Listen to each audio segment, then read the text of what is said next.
honor to open the 8th specialized workshop on peacekeeping and peace building in the Global South countries called Non-Western Approaches to Peacekeeping and Peace Building, organized by the Department of Theory and History of International Relations of the Faculty of Humanities and Social Sciences of People's Friendship University of Russia, and devoted to peace and security issues related to solving problems of assessing the effectiveness of peacekeeping operations.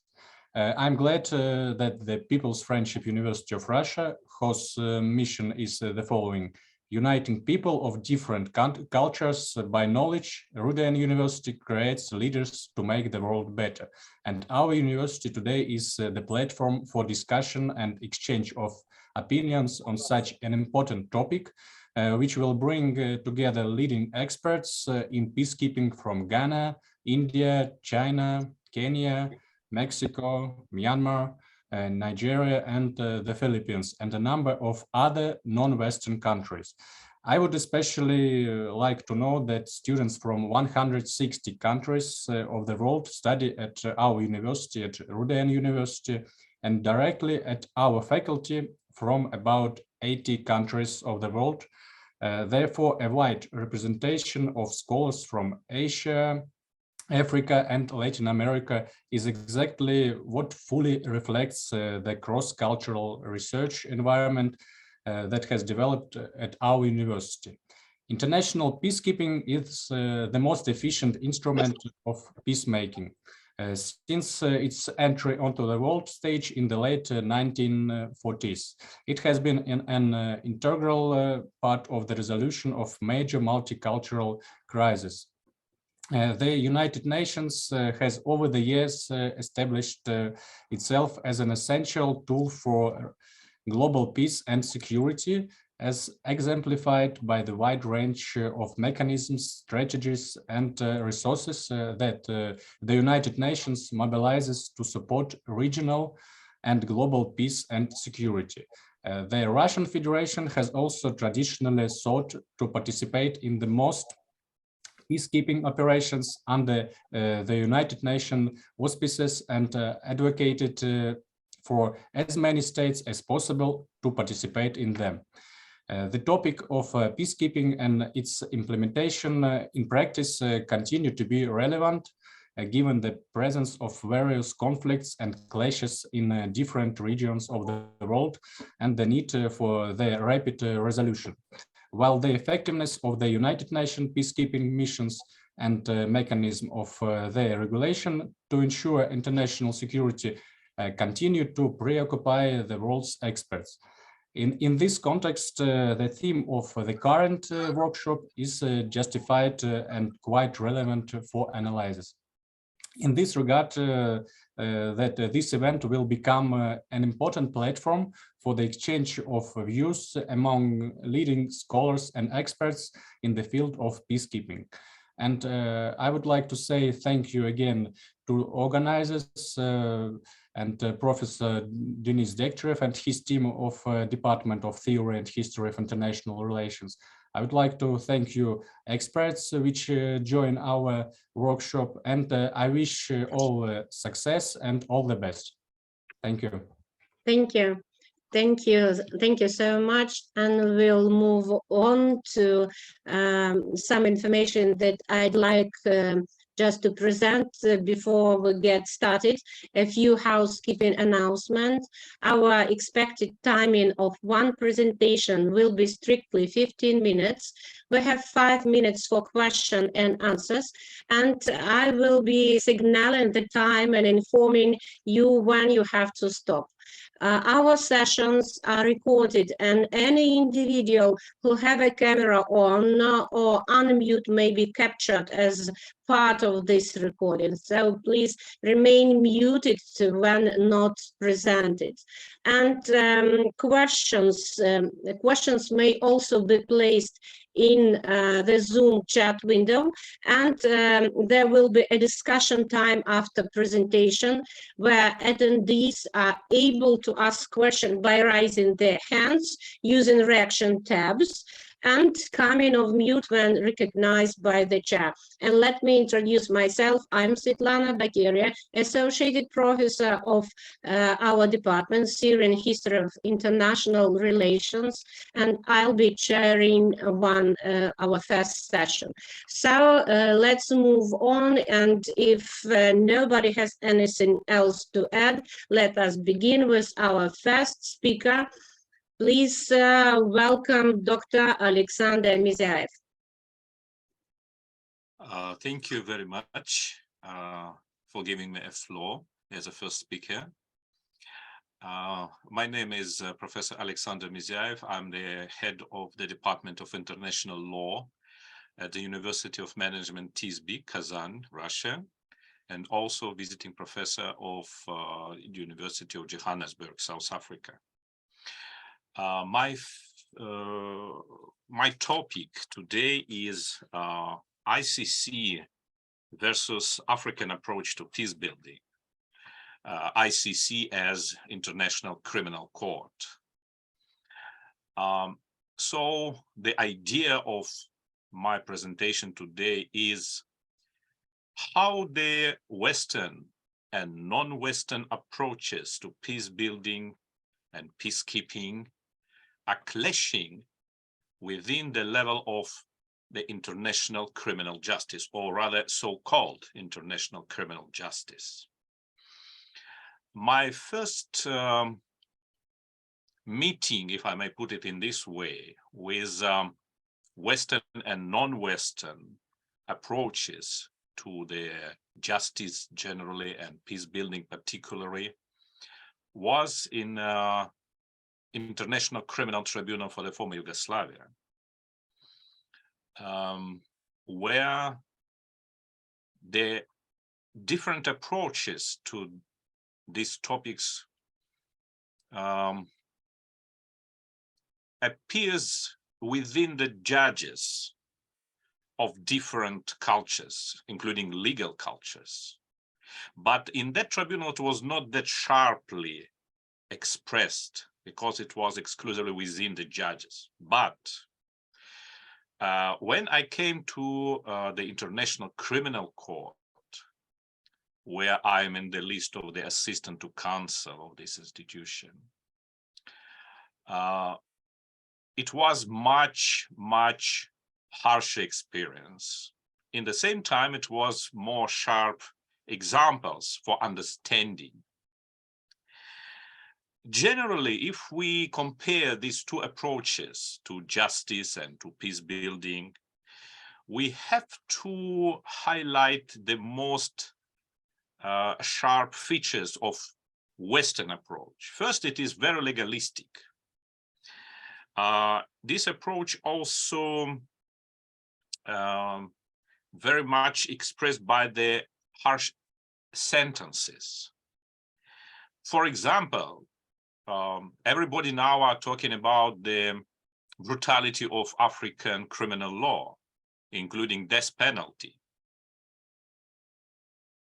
Many African countries now have death penalty in their criminal laws, especially when compared to European countries where the death penalty is abolished. But we have to remember that death penalty was introduced to African law from Europe. So Europe now abolished the capital punishment, but African countries still retain it. But originally, there is no concept of death penalty in African law. So it's purely colonial heritage, if we may put it in this way. I remember one example of a situation in Zambia where the executor died, and the people on the death row were found in a very strange position. They were sentenced to death, but there was no anybody who could execute them because nobody volunteered to be a next executor. So Zambia resolved this issue with hiring the German men for the portfolio of executor in Zambia. It's just a sharp example of the different approaches. The African approach, contrary to the Western approach, is more conciliatory.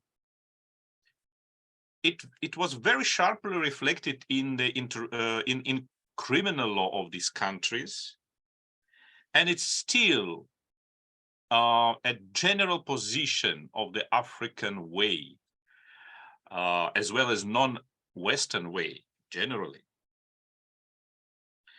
The West always,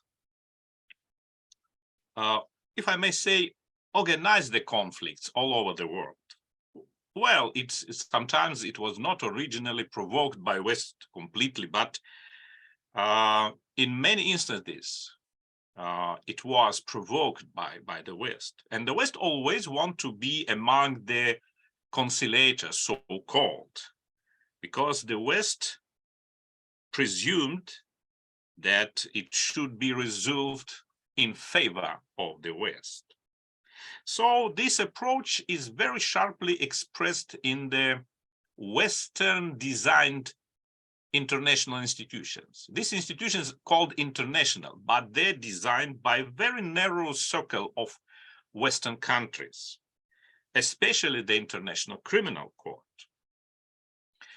The International Criminal Court started from African cases, and until recent years, it was exclusively the African situations and African cases in the ICC, International Criminal Court. Let me give you the list of the countries under the ICC control. It's Uganda, Democratic Republic of the Congo. It's Darfur as a state of Sudan.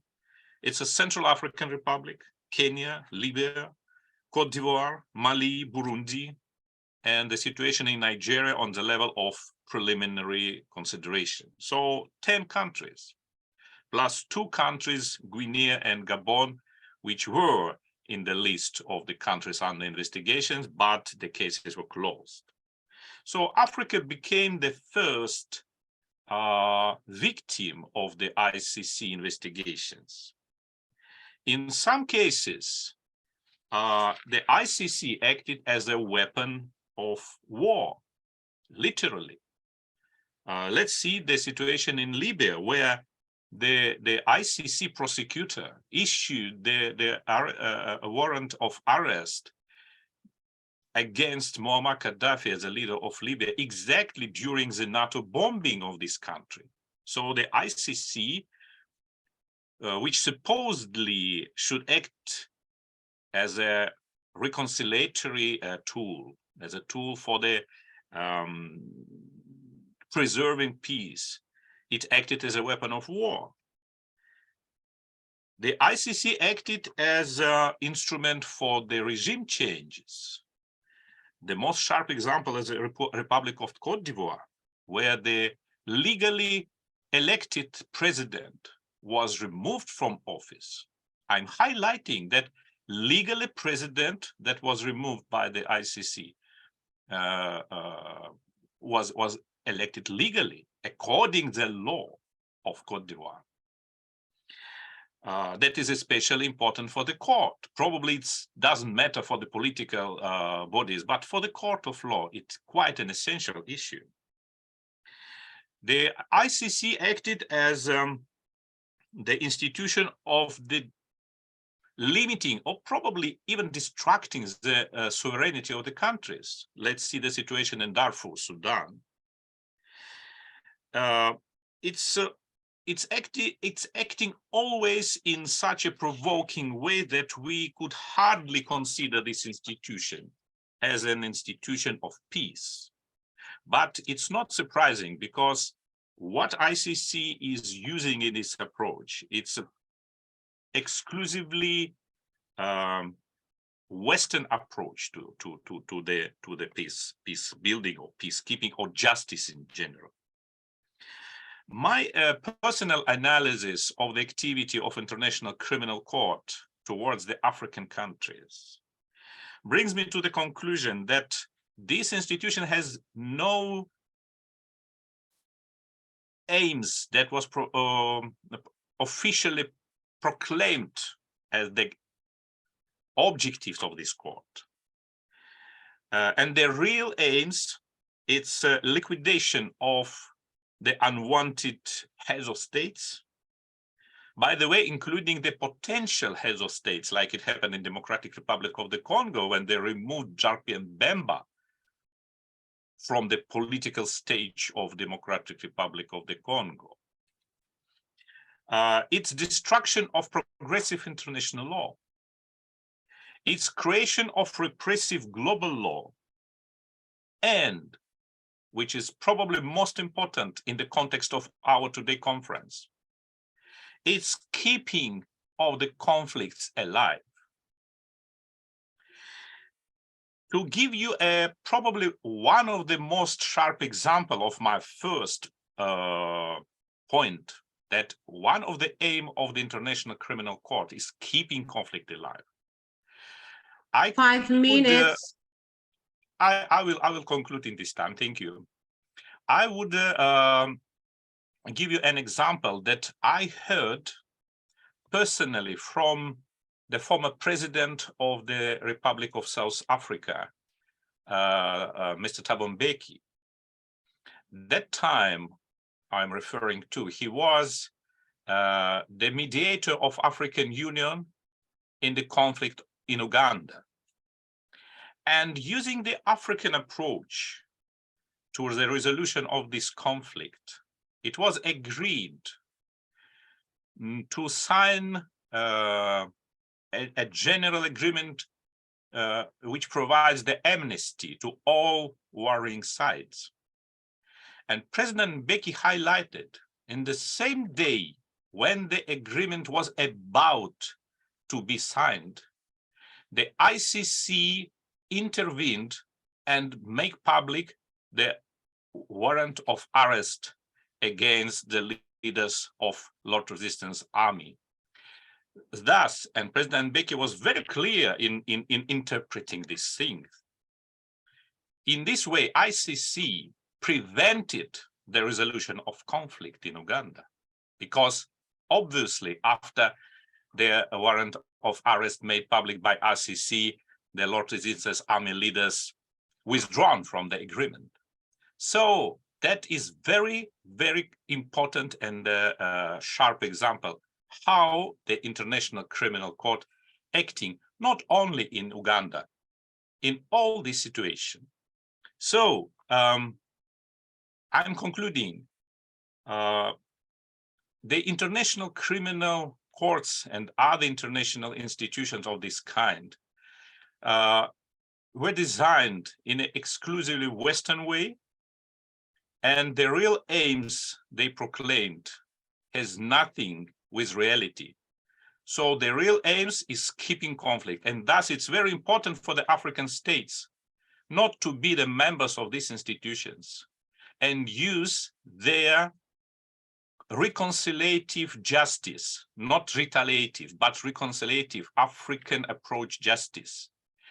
Unfortunately, the African Union is suspending its decision of mass withdrawal from ICC statute. But I don't think that there is a future for real peace building using this institution in Africa, because the real aim of this institution is not resolving, but keeping the conflicts alive. Thank you very much for your attention, dear colleagues. Thank you. Thank you very much for your report. Dear colleagues, dear attendees, you have time for questions. Since nobody is ready to ask a question, I'll take this opportunity. And Alexander Borisovich, you mentioned that African states, and they initially African states, they saw ICC as part of the solution of the problem regarding international crime. And they embraced the ICC idea, joined in large numbers. 33 members are from Africa. And all these figures from one point of view shows Africa's enthusiasm, I mean earliest enthusiasm for a permanent international criminal court. But now the situation has changed dramatically. And what do you think? How the initial enthusiasm for ICC justice became riddled with controversy? What went wrong with ICC and African states? And what will be in the future? Thank you. Thank you very much. I think that there was a certain enthusiasm from African states towards the ICC, but in the same time, I think there was also some other reasons why African states are so participating in the ICC statute, including the plans of a certain African leaders to use ICC against its internal opposition, like it was in Uganda, like it was in Kenya, like it was in Democratic Republic of the Congo. So these leaders expected to overplay the ICC leaders, but they failed because you can't win on the Western platforms. So it was a big mistake from these states. And now it's very difficult to withdraw. As we know, several countries tried to withdraw, like Gambia. What happened after? A coup d'etat. And the first decision of the new leader, okay, it was elections, but elections plus coup d'etat, if I would like to stress it. And the first decision of the new leader was to withdraw the withdrawal from the ICC. Then it was withdrawal of Burundi, probably one of the successful withdrawal. But now Burundi is under investigation of the ICC. South Africa tried to withdraw, but then it was dragged again back to ICC via the local high courts, which was obviously made under the pressure of the global powers. So it's very difficult to withdraw now, and that's why the punishment of the countries that withdraw are so public. So they want to make it clear what happened with the countries who tried to withdraw. And also, let's not to forget that many countries became the signatories to the ICC statute because they were forced to. Very easily, if you want to get a certain loans in International Monetary Fund, you have to be so-called democratic country. And democratic country means you are a member state of certain treaties. So they signed it also because of that. So it's just, I would like just to highlight that it was not real enthusiasm. It was sometimes quite a forcible participation. But the African Union already expressed their attitude to ICC. Now African states understand everything, but we see that it's a really drastic change in the position, as you said, and unfortunately, the current political leaders not brave enough, or they don't want to withdraw from this institution. So I think it's quite a regressive development in the political and legal position of African Union, including a position of certain countries, because as we know, for example, the decision of the ruling party in South Africa now, it's a change of its position from withdrawal from ICC to let's be in ICC and try to change this institution from within. But the practice shows you could not change this institution from within because you don't have ways to do this. So that's would be my answer to your question. Thank you so much. We have one question from our professor, Dr. Adu. Good evening. Good evening, please. She already answered my question. It was about South Africa. But anyway, I would like to congratulate Professor Mizer for his interesting communication. You know, today when I was given a lecture at another university where I refer to you as a good specialist in this sphere regarding ICC. So it's always a great pleasure for me to hear you. You're welcome. Thank you very much. You already answered my question about South Africa. Thank you. Dear colleagues, dear attendees and participants, if any questions arise during the presentation, we encourage you to submit them via Zoom chat window, and the speaker will answer you, I hope, very soon. So we'll move on, and our next speaker will be Dr. Sui from China.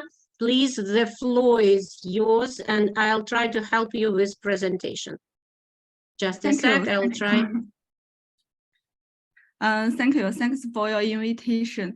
Thanks for the Dr. Yin Chun. I'm so glad to attend this meeting. Allow me to introduce myself. My name is Xu Lichun, Lecture School of Marxism, Shandong Women's University. I did my PhD at the University of the Chinese Academy of Social Science. My topic is building a community with a shared future for mankind, the Chinese plan for shaping peace. We all know the world faces a peace deficit. The world is neither peaceful nor tranquil. The pandemic has yet to emerge from the shadow of 21st century. But we are faced with the new. Oh yes, this is my PPT. Something has happened with presentation. I don't know how to stop it. Just a sec. I'll try again. Really sorry for this. Okay. Just a sec. This one page. Yes. This one page. Sorry. Wait a minute. I share the screen. Just a sec. I'll try to stop my presentation, and perhaps you will start by your own. Is it visible, or the presentation is not visible? Yes. Okay. You can see that. You can see that. So the slide number 1. Okay. We all know the world faces the peace deficit. The world is neither peaceful nor tranquil. The pandemic has yet to emerge from the shadow of the 21st century. But we are faced with the new and the traditional security risk. The outbreak of the Ukraine crisis has aroused global concern. Traditional and non-traditional security has become intertwined, making the international security situation more unstable and uncertain. The human community urgently needs guidance toward a world of lasting peace and universal security. You can see these pictures. It's today my lecture's content. The pictures is come from the news. These pictures say that after the outbreak of Ukraine crisis, a lot of European countries improve his army expenditure. But I think this behavior is prone to army's risk and the security dilemma. We all know the big countries. We all know big countries mutually assure unclear nuclear destruction. So this can solve this problem. So China's plan for shaping peace is building a community with a shared future for mankind. China is committed to the foreign policy purpose of safeguarding world peace and promoting common development, and is committed to building a community with a shared future for mankind.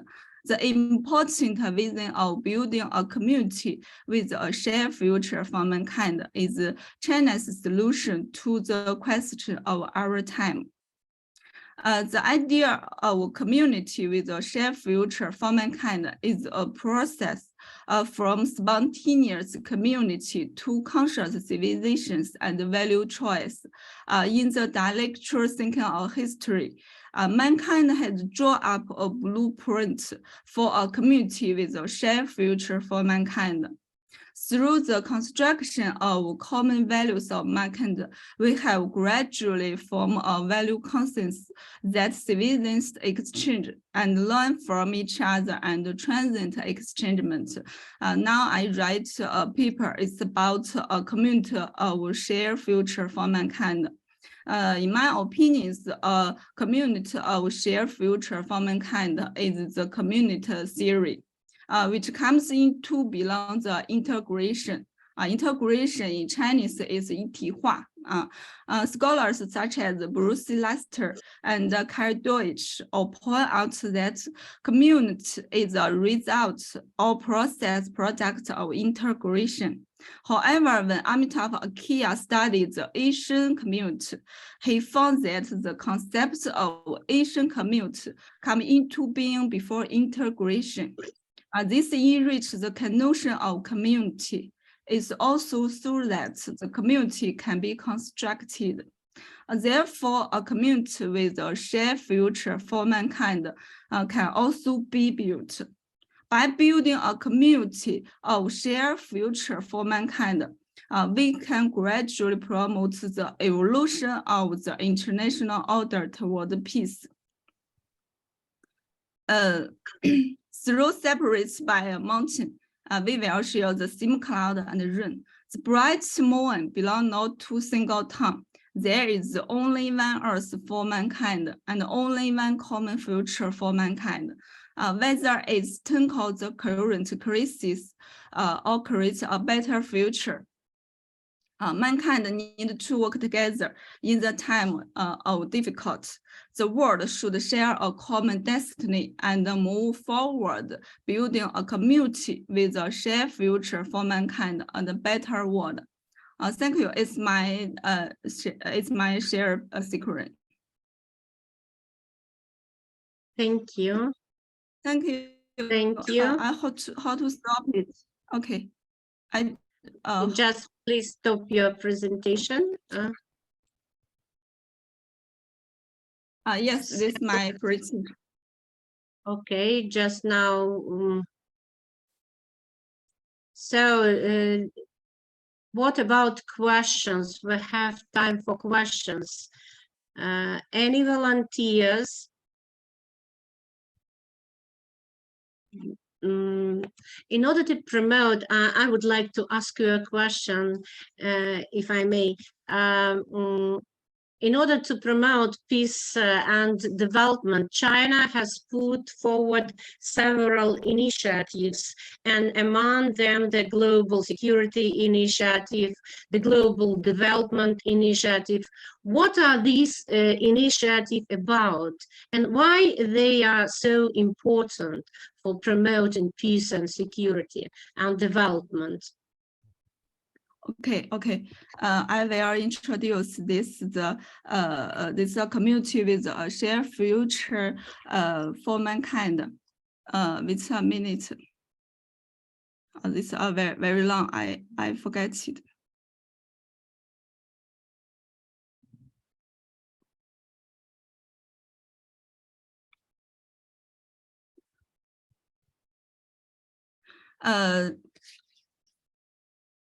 Community of shared future for mankind is a new theory. It's a new theory. Yes, it's a new theory. In a community of shared future for mankind, the future and the destiny of every nation and country are closely linked. We should share a will and strive to build this balance, where we are born and grow up into a big family of harmony and turn aspiration of people around the world for a better life in reality. The core of building a community with a shared future for mankind is to build an open, inclusive, clean, and beautiful world that enjoy lasting peace, universal security, and common prosperity.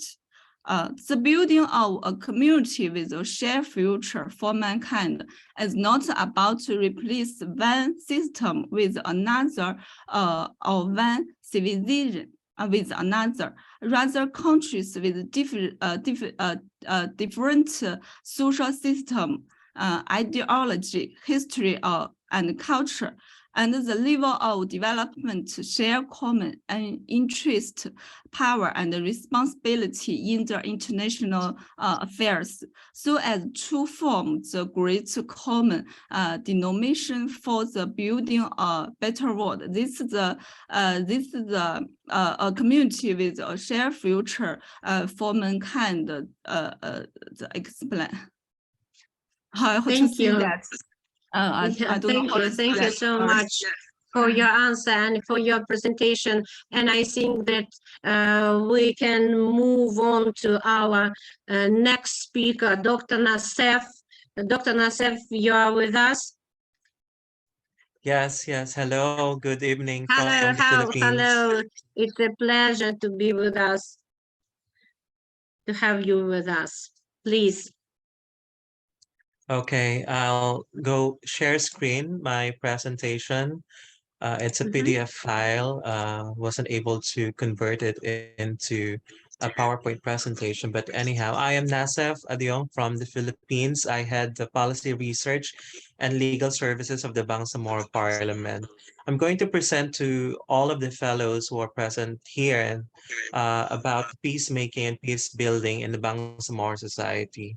Bangsamoro is a community composed of minority groups who are predominantly Muslims in a Catholic country, which is called the Philippines.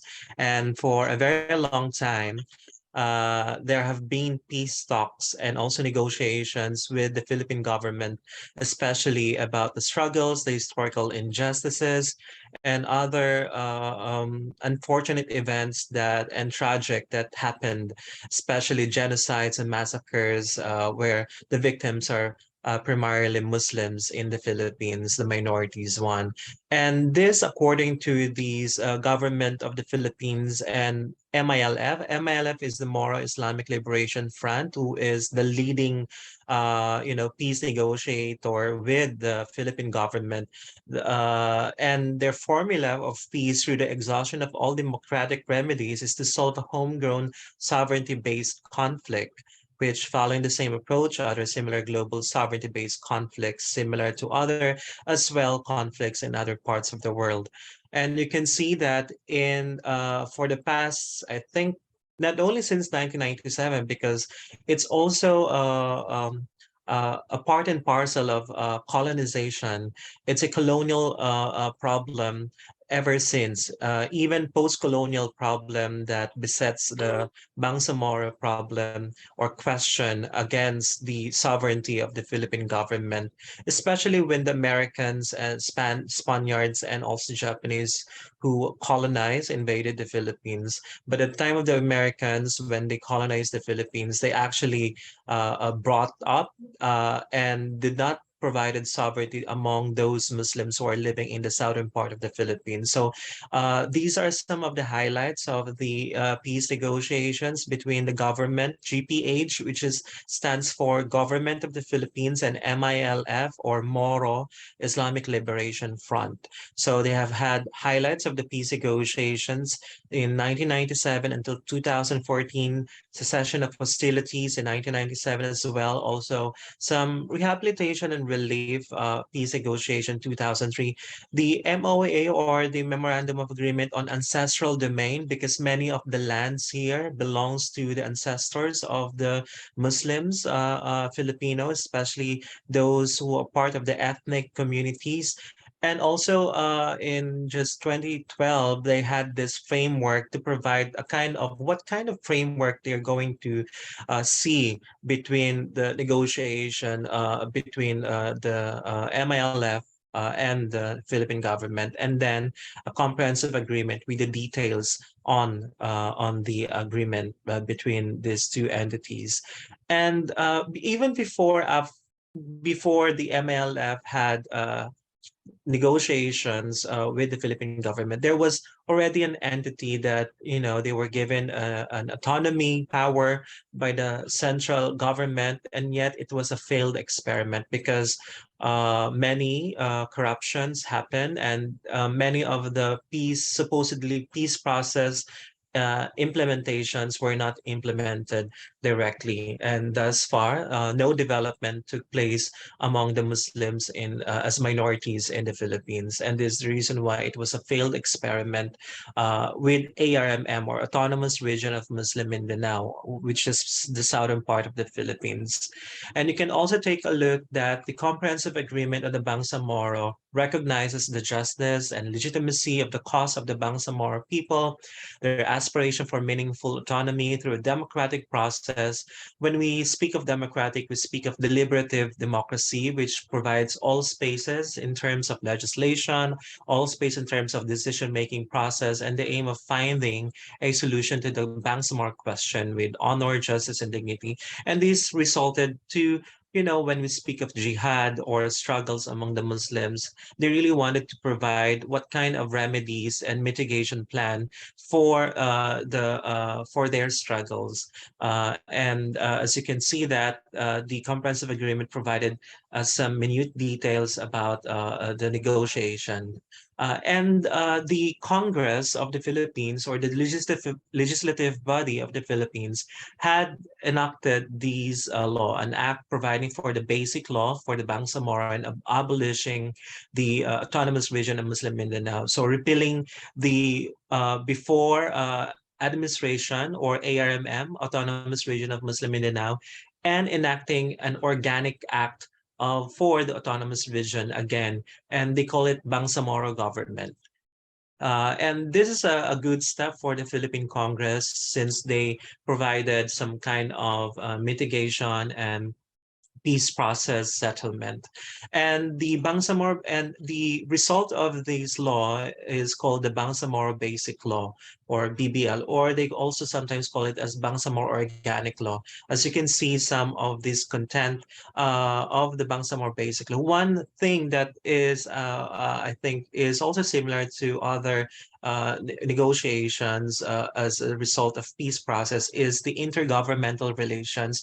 So you have a body that regulates all legislations or all policies implemented by the Bangsamoro government to be reviewed by the Philippine Congress.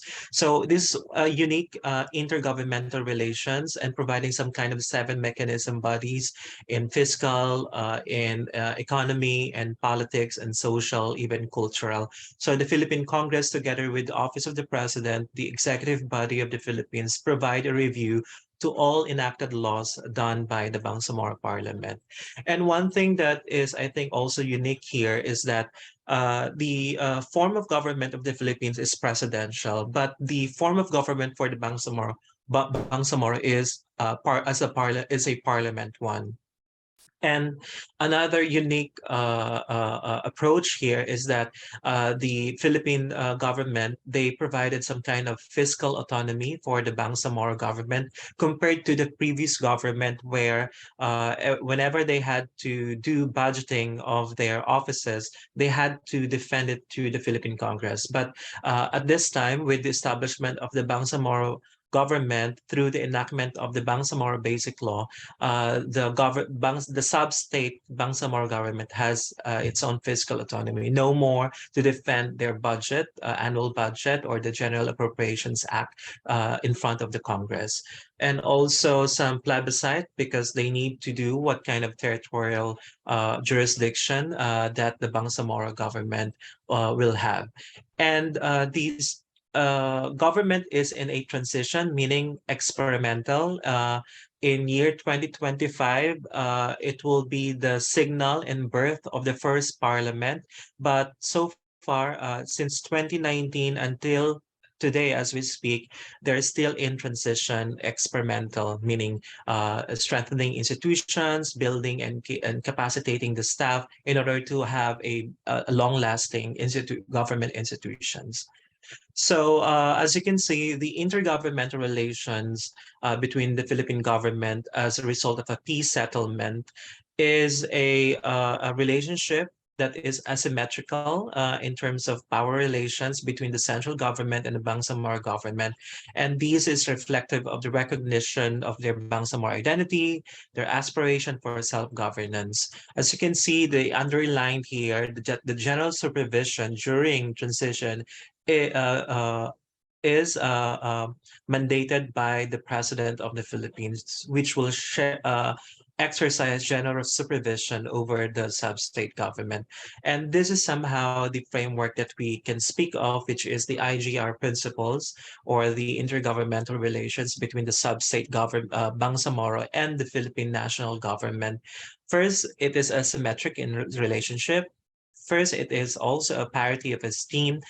Devolution is also important. Some of the services, health, agriculture, tourism, investment, banking and finance, commerce, education shall be devolved from the national government institutions down to the regional government, which is the Bangsamoro government. So there is a full devolution of powers provided as a result of the peace process. And this is what we might call as the peacemaking between these two entities. And in terms of peace building, this IGR principle sets for how can they build their own peace by providing some synthesis and a mechanism which is precluded and occluded to the intergovernmental principles. Also, good governance.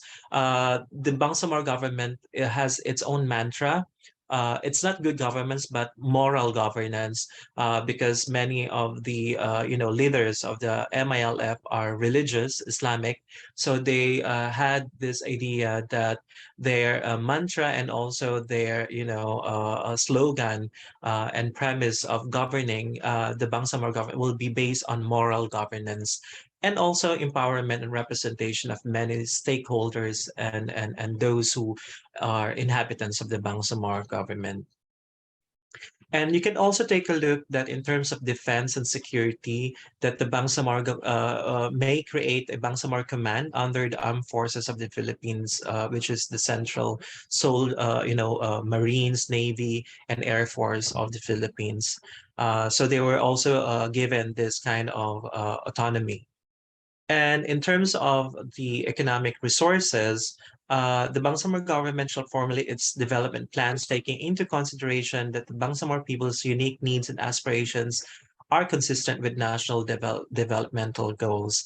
So these are also some mechanism for peace building that have been created by the two entities, the Philippine government and also the Bangsamoro government. So this is the southern part of the Philippines. Only the green part are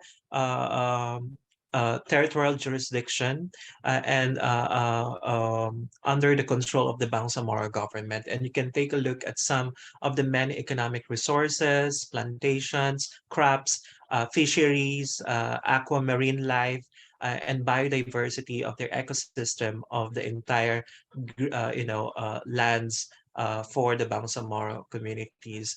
Until here in Tawi-Tawi, which is closer to Malaysia and Sabah, are also part of the Bangsamoro government.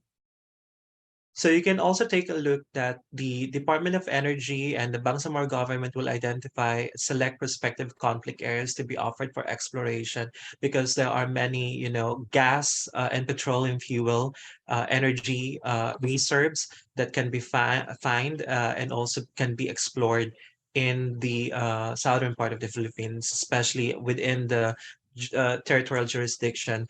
In fact, the Americans have their own military exercises, joint exercise with the Philippine government to explore some kind of minerals and also fuel gas reserves here. And also, but they also wanted to know that there should be preferential rights of the bona fide inhabitants of the Bangsamoro, especially the indigenous peoples. Indigenous peoples are also one of the primary constituencies of the Bangsamoro government. So they have the Muslims, the Moros, the indigenous peoples, or they are called as the Lumads, and also the Christian settlers as the tribe people, democratic composition of the entire Bangsamoro government. They also 1 have minute. intergovernmental, 1 minute. yes, they also have Intergovernmental Fiscal Policy Board as part of the IGR, processes. I'm no longer going to discuss this one. So it's a sub-state, and the Bangsamoro government would really love to have its own self-determination with its own full autonomous and full devolution of all services accorded for the Bangsamoro society. So I'll end my presentation here, and thank you for listening and also watching. Thank you for your presentation. Questions? We have questions for Dr. Nassef, please. We have time for several questions. Do you have questions, dear colleagues? I would like to ask you one question. How were Bangsamoro peace efforts affected by the change of political climate in the Philippines from Aquina to Marcos? Yes, it is we really thought that there will be some changes in the appointments of the members of the parliament, especially with the change of the leadership from Duterte to Marcos, especially that the Bangsamoro government did not support the political candidateship or even the campaign of the Marcos. But the Marcos so far have been supportive of the Bangsamoro government. And I think that the Marcos leadership doesn't want to shake up and start some kind of conflict again, rebellion. He wanted to make sure that his legacy as the new president of the Philippines is all for supporting peace process, implementing the peace settlement in the Bangsamoro government. Thank And you. also, Thank you so much. he told us that there should be right sizing, meaning that an equitable utilization of government resources. Thank you so much for your question. Alina, are you ready to, you've raised your hand. Yes. Good day. Please Good day, state your Svetlana name Alexandrovna. and question. My name is Roshka Lina. I'm a student of master program degree, Global Security and Development Cooperation. And I had a great pleasure, and it was very informative for me personally to follow about this issue. And I would like to ask you, which new measures of peace building can be useful and that will improve the life in Bangsamoro government without those that you related earlier, in your opinion? Thank you. Yes, thank you for the question. The peace building efforts are now in place, especially that the mantra of the Bangsamoro government is moral governance. The Bangsamoro society thought of the moral governance as some kind of providing more opportunities, job opportunities that are more transparent, strengthening the institutions because these are novice institutions, and capacitating its staff, the government bureaucracy as well, and also professionalizing the bureaucracy as well. But there have been some, setbacks along the way because, the Moro Islamic Liberation Front are not actually public managers. They are rebels who have no trainings in public administration, and then suddenly they were given some kind of power and autonomy with more than billions of resources provided by the government, and then they have to learn how to maneuver and also manage the entire Bangsamoro government. And those are the setbacks, I think, because most of those who have been hired are based on not on meritocracy, but based on loyalty to their organization.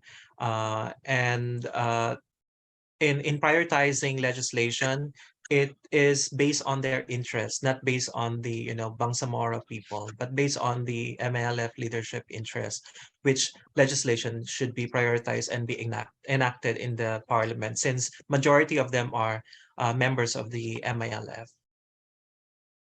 Thank you. Thank you a lot. Thank you. Thank you. I think that we have to move on to our next speaker, Rosalind Amondi. Rosalind, you're with us. Please, the floor is yours. Thank you very much. Good afternoon to you all.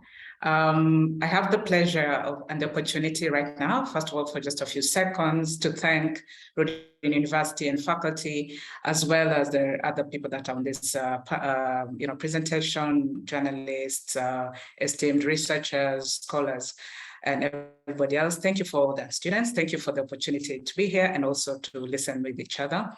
Right now, I'd just like to say that the idea of peacekeeping, peace building, peacemaking is very, very welcome. It's timely. I would like to just make, to invite all of us to discuss this whole idea of conflict management from the peace perspective. My presentation will be on UN peacekeeping. But before I go there, I would like to just, share my screen, if you allow me to share my screen. Yes, please. It's okay.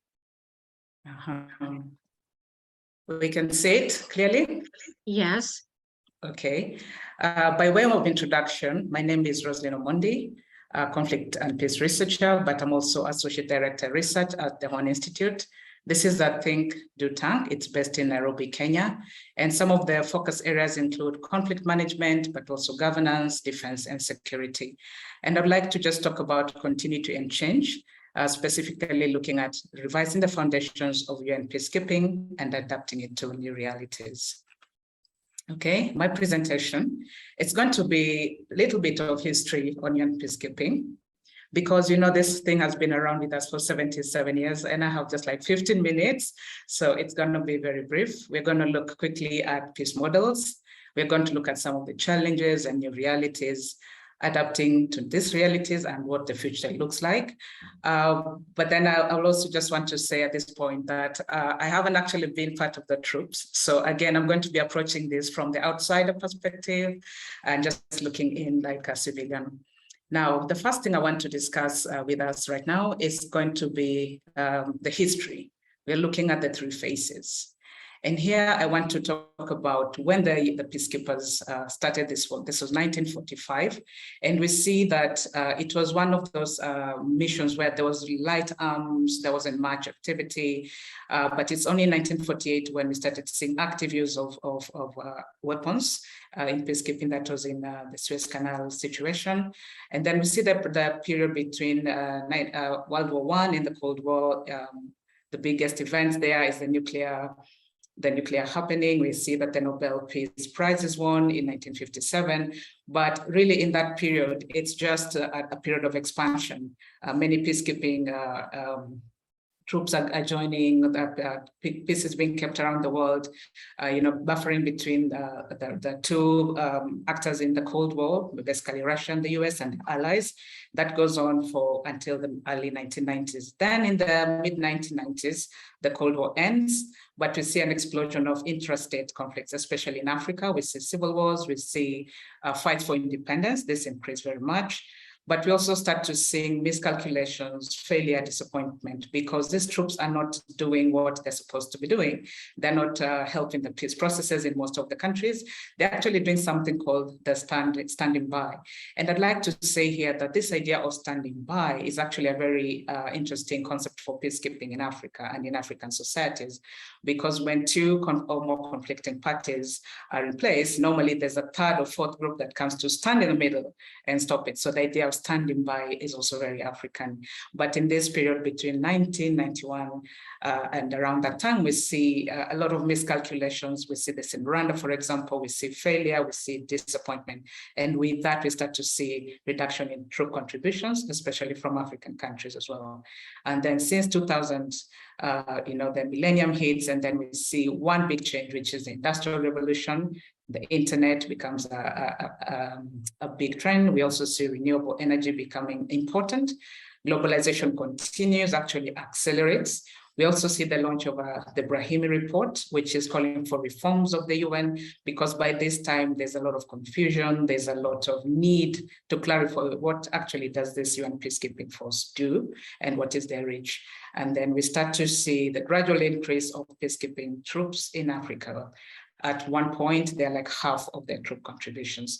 So we look here at the frameworks that are being used for peace, and two of them are very active: liberalism, but also the idea that if you have peace, then you're going to have development. So these two models seem to be playing out there.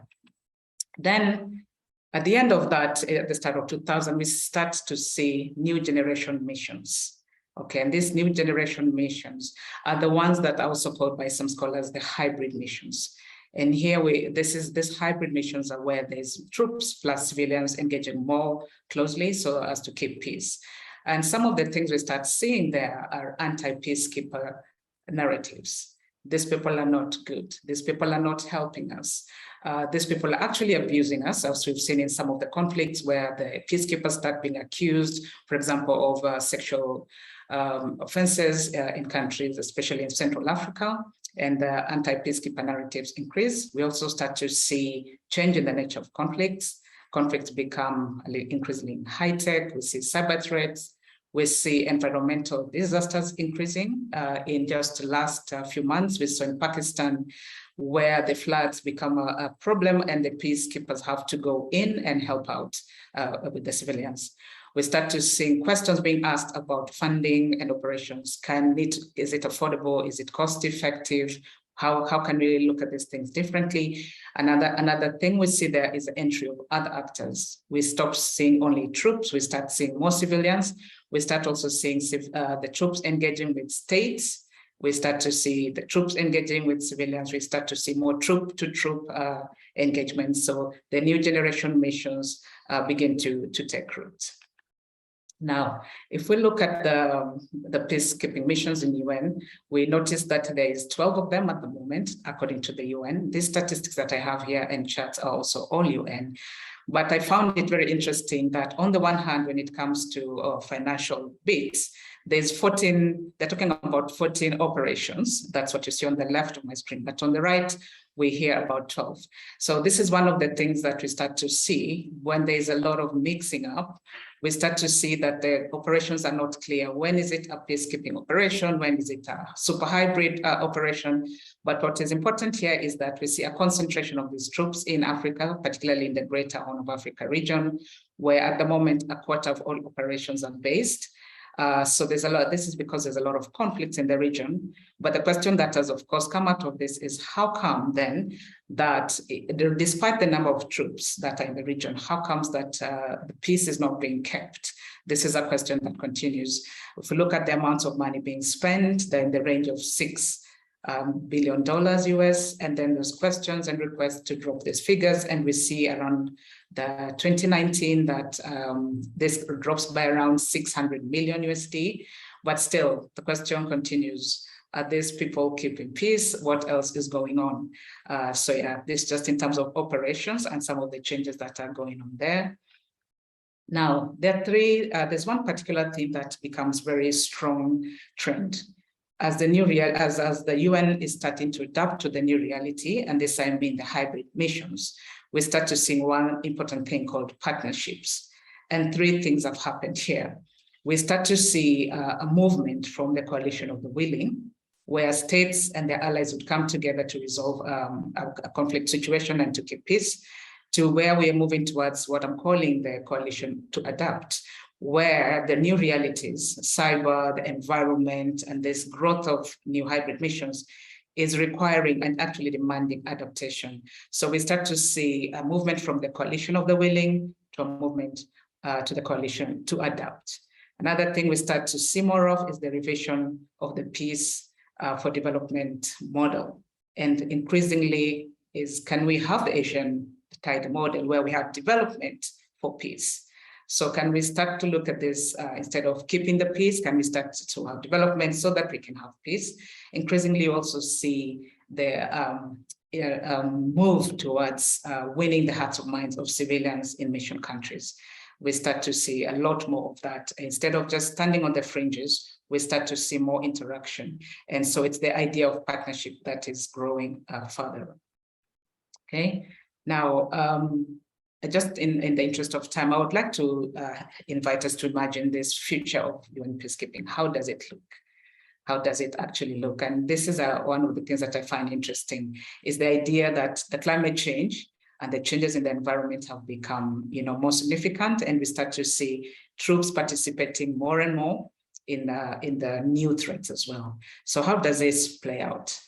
Okay, one of the things we see is that we're going to have more hybrid operations. We are starting to see this in our region. For example, in the DRC, we are seeing not only the blue berets, for example, the MONUSC, which have been in place since 1999. We are also starting to see more troops coming in from states and their allies. But just in the last couple of weeks, Kenya and the East African region actually led by Kenya, sent an East Africa standby force. And so the question of standing by just expanded, actually become complicated. Who is standing by?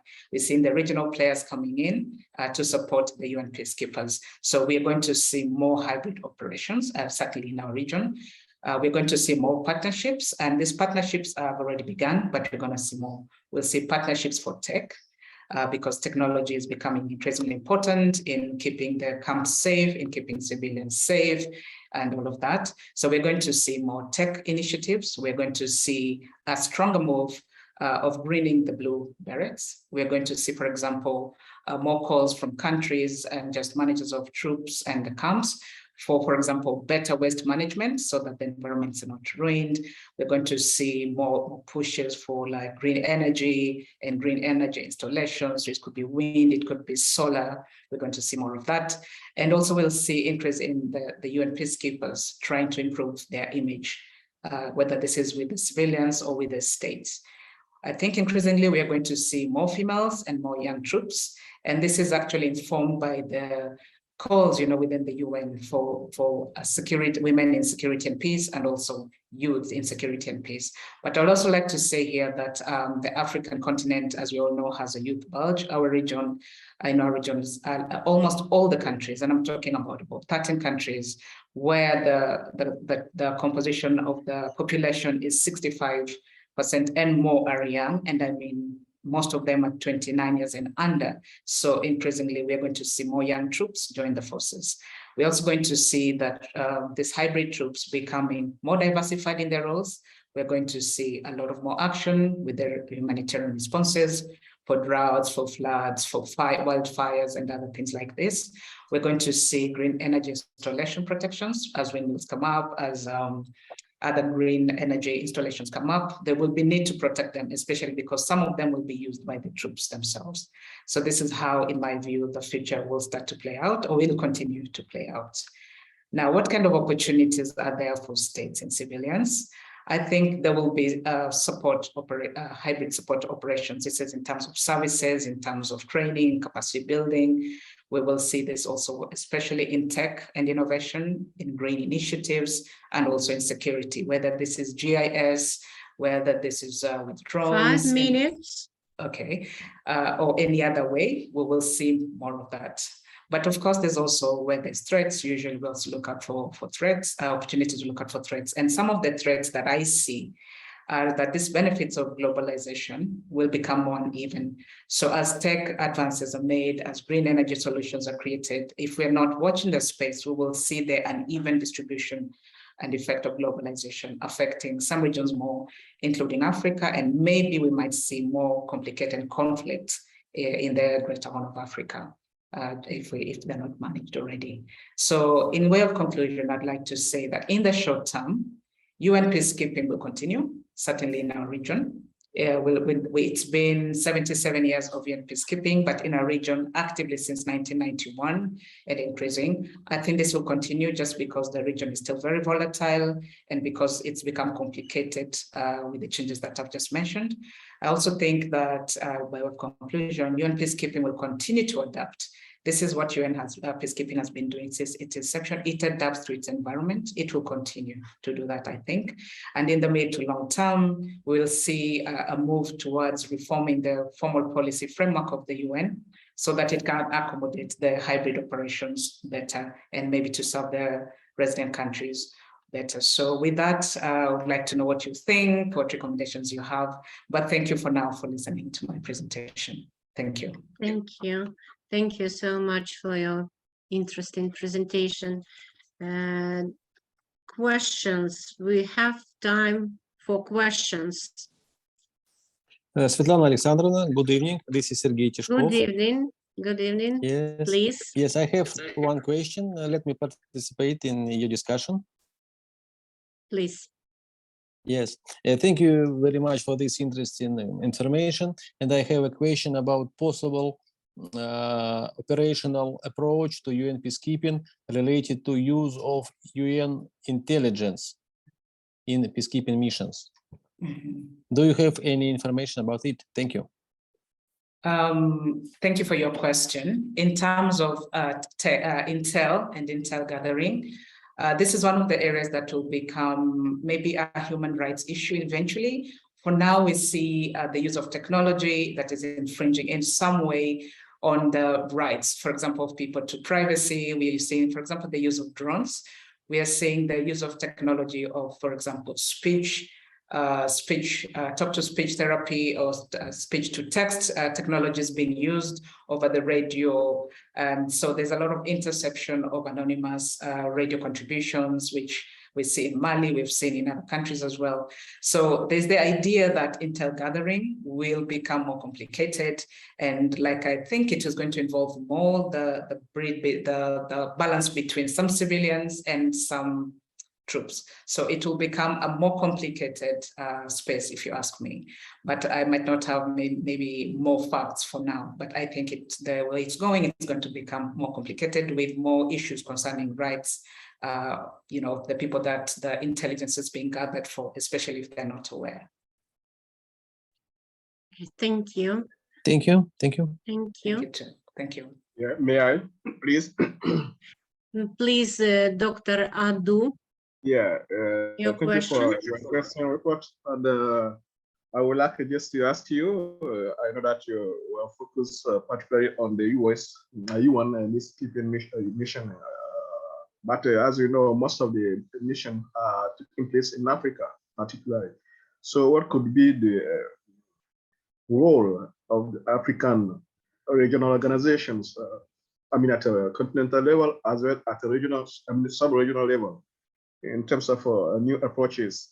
What can be done, particularly in the concept of African solution to African problems? What role here the African Union and the African sub-regional organization can play? Thank you. Thank you for your question. What is going to increase is going to be integration of forces, but also integration of responses to the threats to security. So for example, we see that since the DRC joined the EAC earlier this year in April, we've seen a move to pacifying the DRC more. So just in about 8 weeks or so ago, we saw about 1,100 troops contributed by the East African community as a standby force, which is called the East African Standby Force, to go and help in the peacekeeping mission or peacekeeping efforts that are already in place in the DRC. And so this idea of integrating and supporting each other will become more common. Of course, the question becomes, why then hasn't there been peace yet? Despite the presence of all these troops. And some of it is because of, for example, elite interests, maybe geopolitical maneuvers that are beyond those states that are affected. But I think that increasingly there will be move to integrate and support each other to create more sustainable peace, which is African-led, maybe regional-led, so that countries can be more accountable for each other. Directly and support each other. The biggest challenge there would be troop contributions, but would also be resources, financial, for example, intellectual and technical. This could be challenges, but there's already a push and a move to integrate and support from the regional perspective. This will complement the AU efforts and the IGAD efforts that are already in place, as well as efforts from the UN and certain countries that are active in the region. I hope this is helpful. Thank you. Thank you for your question and for your presentation, for your answers. I think that we'll move on to our final speaker in section number 1. It'll be Dr. Philip Artuk with you. Please, the floor is yours. Thank you very much, Professor. Let me share my screen.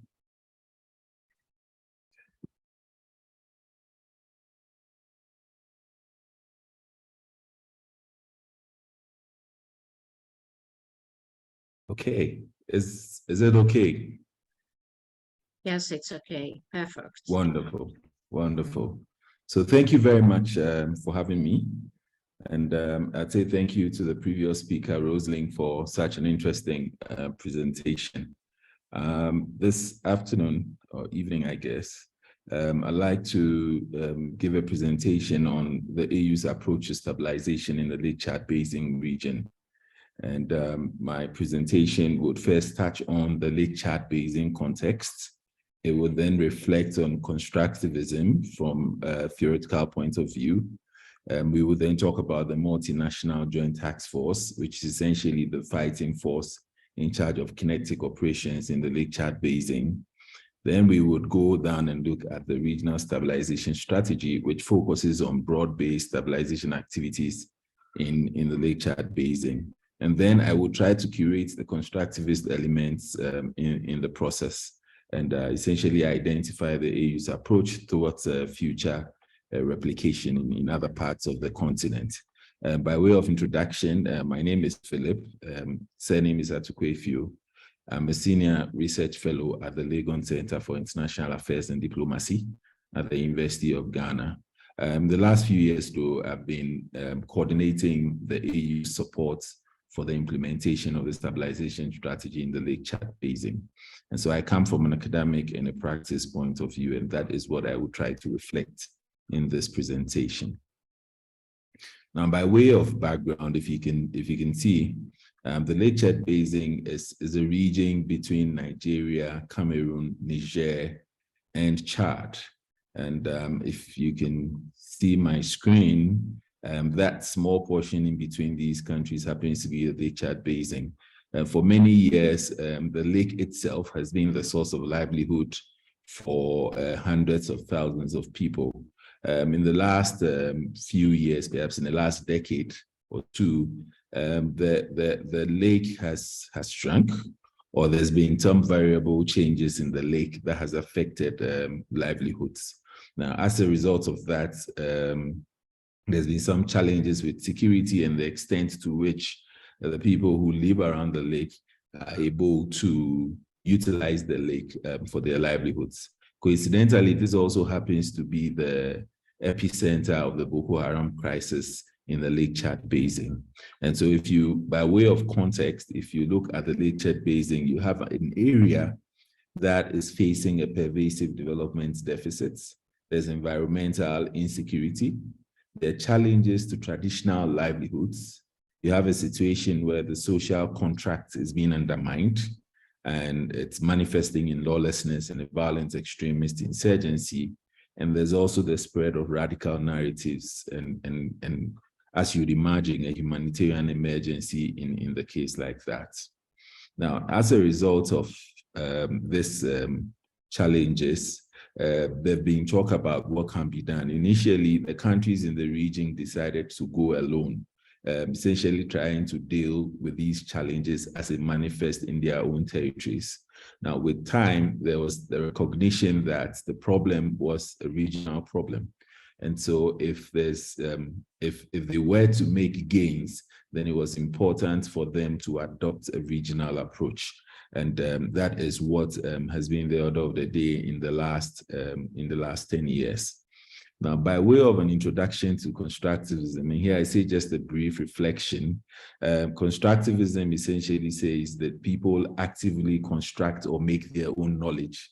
Essentially, constructivism moves away from that idea that knowledge is objective and says that people make their own knowledge based on their interactions with the system.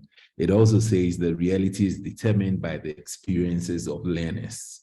Another, common assumption around constructivism is that an existing system is the product of ideas and interactions between these ideas and not static representations. And finally, it says that because the system is constructed by ideas, the system can also be amended through ideas. Now, I just selected 4 of the common assumptions, and what I'll try to do in the next few minutes is to try and tease out these assumptions as it manifests in the AU's operations in the Lake Chad Basin.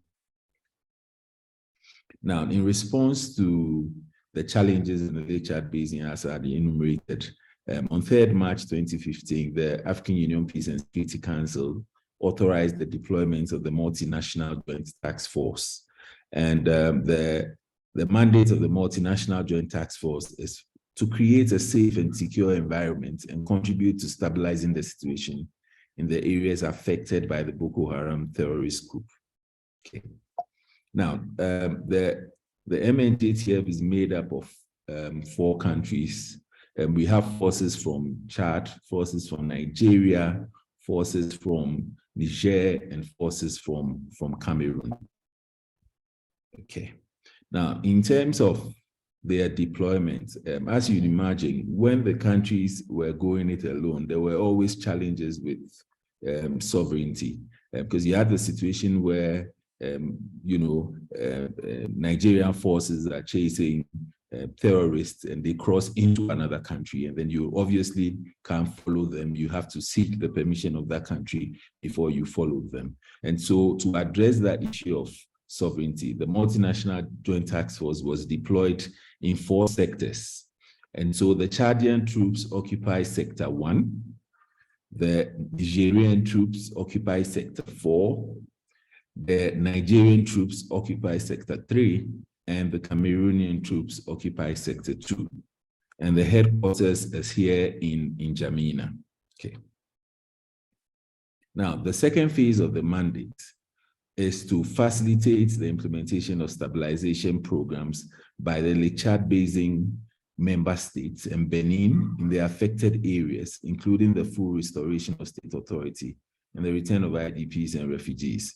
And so here is where we start our consideration of constructivism. Essentially what happened was they realized that although the forces, the multinational joint task force, was making some reasonable achievements on the field, the underlying causes of the conflict in the Lake Chad Basin were still static. They were there. And so there was the need to also address the underlying issues in the Lake Chad Basin to complement the gains that were being made by the Lake Chad Basin, the multinational joint task force. Now, to address this, the African Union spearheaded the regional stabilization strategy.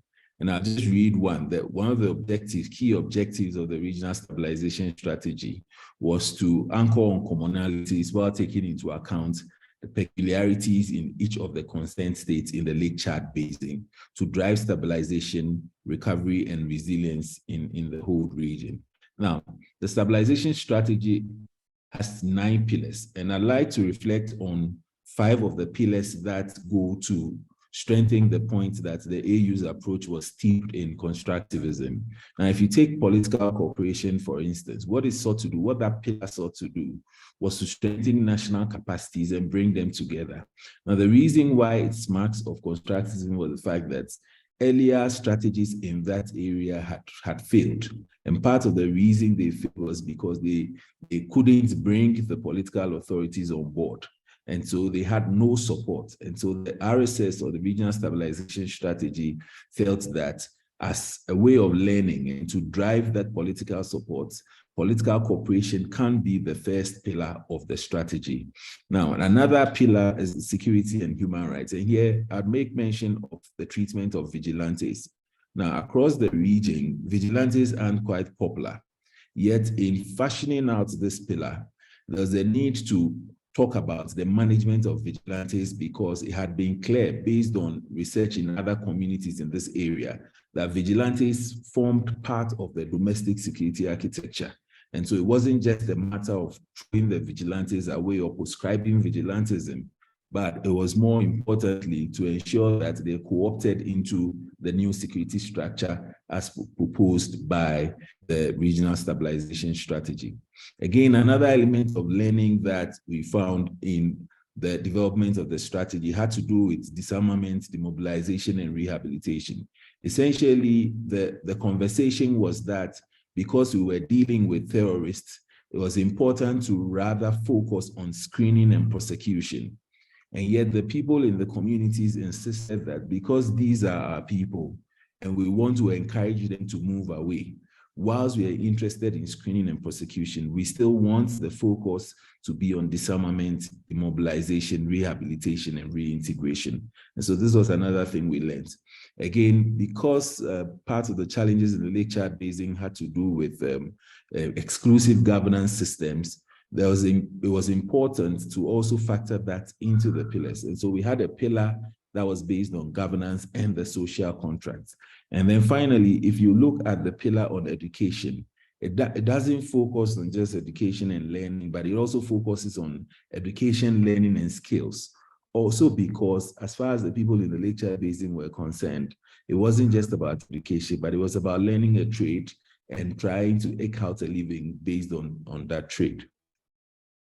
Now, I will try to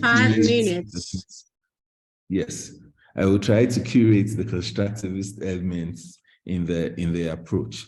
Now, the first one has to do with the move from national to a regional approach. Now, as I had indicated earlier, when the crisis started with Boko Haram, Nigeria initially created a fighting force to address the issue from a national perspective. With time and based on their experiences, it was clear that if they were to win the war, they had to bring on board the other countries that shared that whole area. And so they moved from a national approach to a regional approach. Now, the second constructivist element had to do with the multinational joint task force and the way they addressed the issue of sovereignty by ensuring that the fighting forces remained in their country, and yet these were coordinated at the headquarters level based in Chad. Again, in terms of their operational nuances, often when you go to the field, there's a conversation that humanitarian agencies need to maintain their neutrality. And because of that, they hardly interact with the fighting forces. In the Lake Chad Basin, we've seen a shift from that. And through these collaboration between the MNJTF and the humanitarian forces, we've seen humanitarian turnaround times increase or rather decrease to a very substantial level. Again, if you look at the second phase of the MNJTF mandate, that talks about that talks about broader stabilization activities, you'd realize that there's been a move from a focus on waiting for the conflict to end to an in-conflict setting where, whilst the conflict is still going on, areas that are liberated from the activities of Boko Haram and other terrorist groups are opened up for broader stabilization activities, and they go in and they work. Now, in terms of the RSS, you realize that the AU played a subsidiarity approach in the sense that the AU realized that there in the field, the Lake Chad Basin Commission was a lot more proactive and a lot more close to the issue. And so the AU was ready to keep the Lake Chad Basin Commission ahead whilst it prodded it from behind to ensure that the activities were achieved. Again, in the determination of the pillars, the AU used a participatory vulnerability assessment to ensure that all the people in the Lake Chad Basin, or at least their representatives, made substantial input into the determination of the strategic pillars that I talked about. Again, I've talked about the management of vigilantes and issues about empowerment and inclusion, among others. But then the final point has to do with territorial action plans. The strategy itself is anchored on territorial action plans because of the reality that the people in the various communities may not share the same aspiration although they may have the same challenges, they may not share the same aspiration. And so the strategy mandates that we create territorial action plans in those affected communities so that they can all make inputs based on their lived experiences into what we call the strategy. Now, finally, if you look at the AU approach, is one that typifies subsidiarity, constructivism, and the recognition of the AU's comparative advantages. In terms of our future efforts, it's clear that if we focus on making sure that the people we help, or the people the people whose communities we do these interventions in, make substantive inputs into our strategies, it helps us. We are able to promote ownership. We are also able to promote sustainability. I'm sure I've run out of time, and so I'll end here. But thank you very much, and I'd be glad to hear your questions. Thank you very much, Dr. Philip. Please, questions, dear guests, colleagues. Do you have questions? Yes, I have a question, please. Please. Thank you for also this interesting report. You make it clear the situation in the region. But my question to you is that, as I know, in West Africa, we have the experience of ECOMOG, during the Liberian crisis. Why these countries, these 4 countries, can't, jointly create special force in order to contain, or to counter this Boko Haram? We know that Nigeria is one of the most, not only biggest country, but with a great army. And this forum up to now continue to treat the peace in the region. What is your approach? What do you say? Thank you very much. Thank you very much, and Dr. Abdul. Yes, I recall in West Africa, ECOMOG provided some kind of lessons insofar as peacekeeping is concerned. But then if you look at the context, this context is quite different. And the reason why these countries have to maintain that operational deployment that I talked about is because you're dealing with a very versatile enemy. The Boko Haram and associated terrorist groups don't stay at one place, essentially cross borders. And so what's the operational model is such that it hems them into the middle, so that you don't have the situation where the Chadian troops are chasing them, they go into Nigeria, and then it takes some time before you get the Nigerian troops involved. So essentially that operational model is to hem them in so that they can move, from the flanks and enclose them in that Lake Chad basin. It's a very interesting model also because the stabilization activities do not wait for the conflict to end. Essentially, it proposes an in-conflict scenario for that, in the sense that once some communities are liberated, the African Union and its partners quickly move in and try to address the humanitarian issues without waiting for the whole conflict to cease before starting post-conflict reconstruction and development. I don't know whether I've answered your question, Dr. Edu.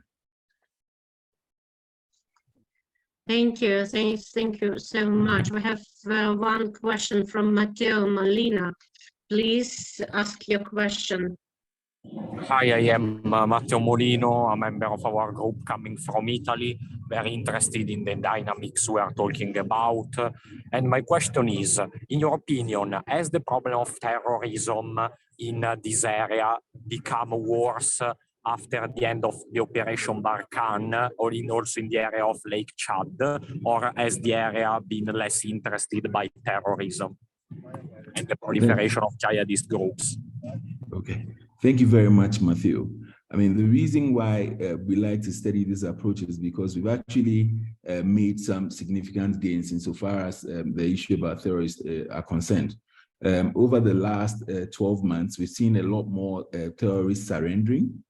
And we've seen a lot more people associated with terrorists also surrendering. And so we moved to say that the activities of the Multinational Joint Task Force, in particular, the last operation, which is Operation Lake Sanity, has resulted in some tangible outcomes insofar as the terrorist threat is concerned.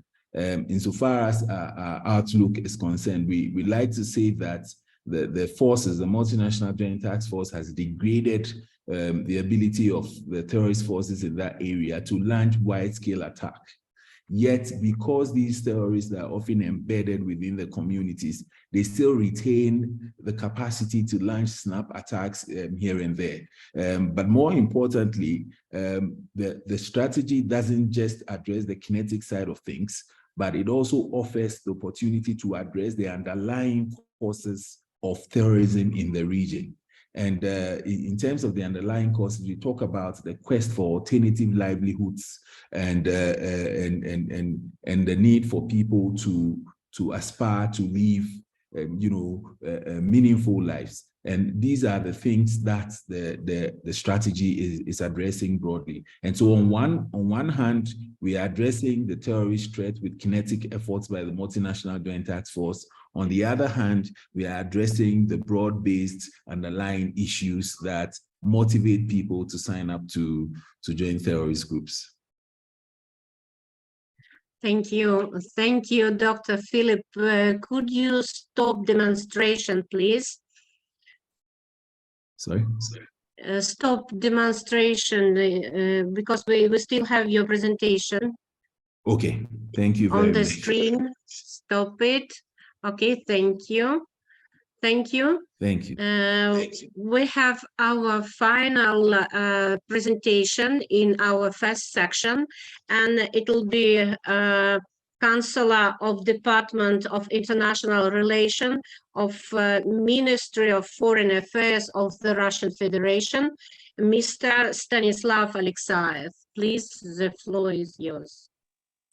Thank you very much.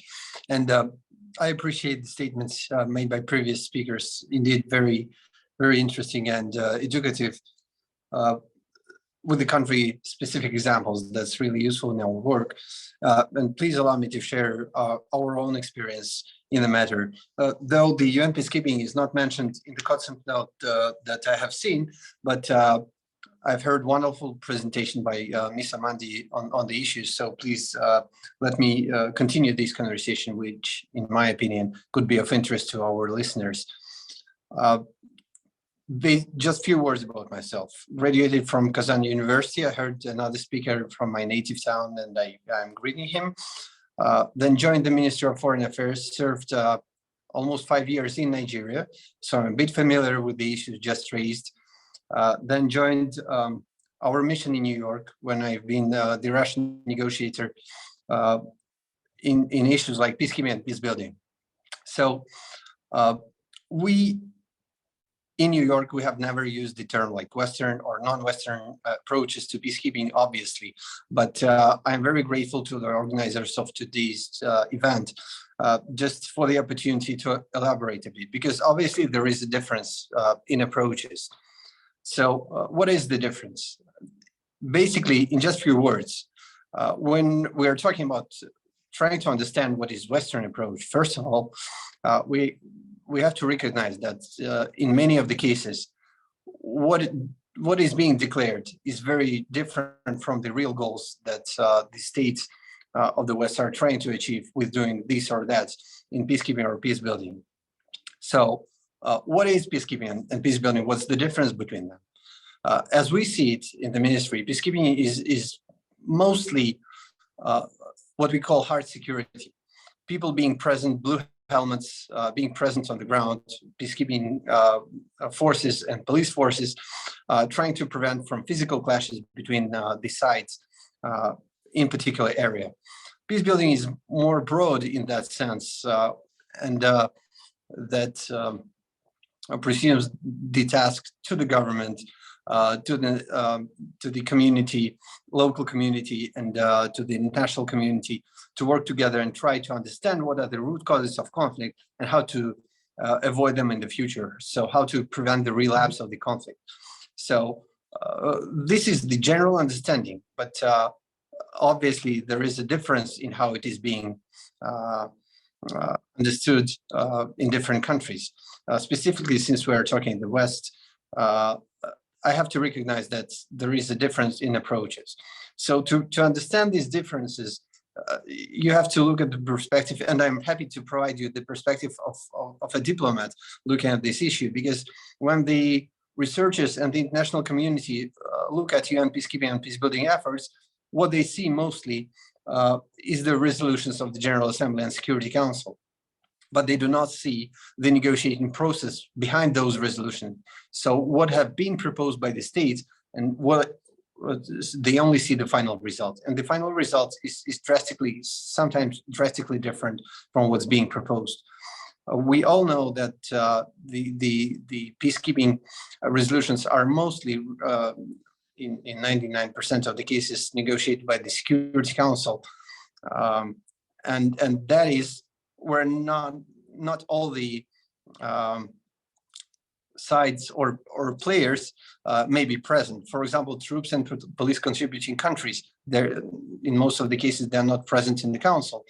The host country that is about to host a peacekeeping mission is not present during negotiations.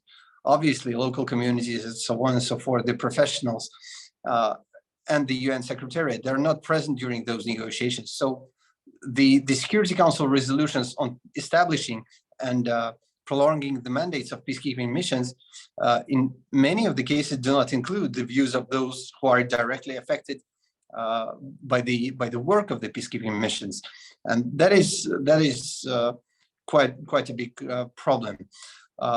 For that reason, we advocate for holding the negotiations on the general peacekeeping issues within the so-called C34, the Commission of 34 initially, but now it's much more than that, which is the commission in the General Assembly. That includes all the players that I mentioned, specifically the troops and police contributors, the donors, and so on and so forth, those who have expertise in the files. The same goes with the peace building efforts of the United Nations. Whenever we're talking about the peace building, we as the member state prefer to talk about the Peace Building Commission, which consists of the member states. However, there is also a peace building fund of the Secretary General, which is solely ruled by the Secretary General himself, and the office, which in many of the cases consists of the Western representative, the UN Secretariat workers. Also, they try to contact with the host states and those concerned, but not always. So the views of the country to receive the international peace building assistance is not always on the table of those who take the decision on that. So now, when we have touched a bit on the Western approaches, so what are the non-Western approaches? I would like to believe that our noble goal as a country in the United Nations in these particular issues is to prevent any influence on internal political processes caused by peacekeeping or peace-building efforts by the international communities. Because obviously, whenever the assistance is being provided, those who provide it have their own interest in that. So negotiating in the intergovernmental process, bringing to the negotiating table all those who have the necessary expertise and goodwill to help to assist the country is of essence in both of the processes, be it peacekeeping or peace building. So whenever we're speaking about peacekeeping, that is a common rule that peacekeepers should only act with consent of the host country. They should be impartial and they should not use force save for the self-defense or defense of the mandate.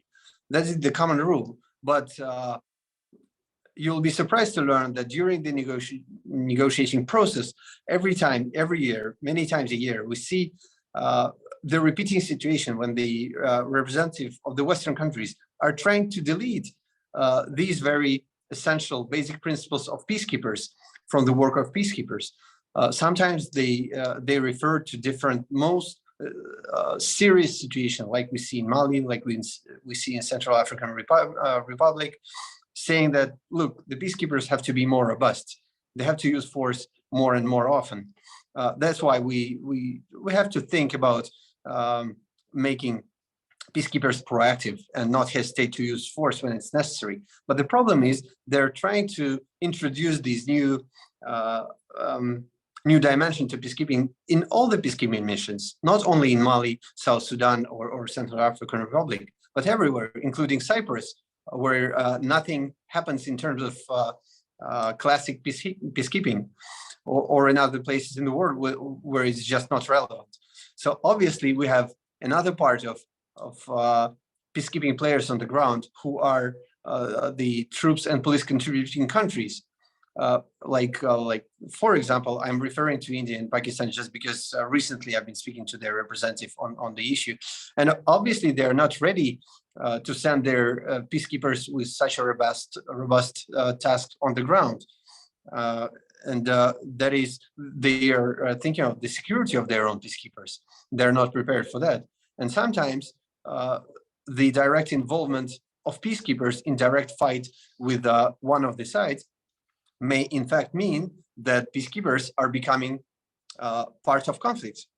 They have to take sides. Whenever they use weapon, they take one of the sides because they use their weapon against the other side.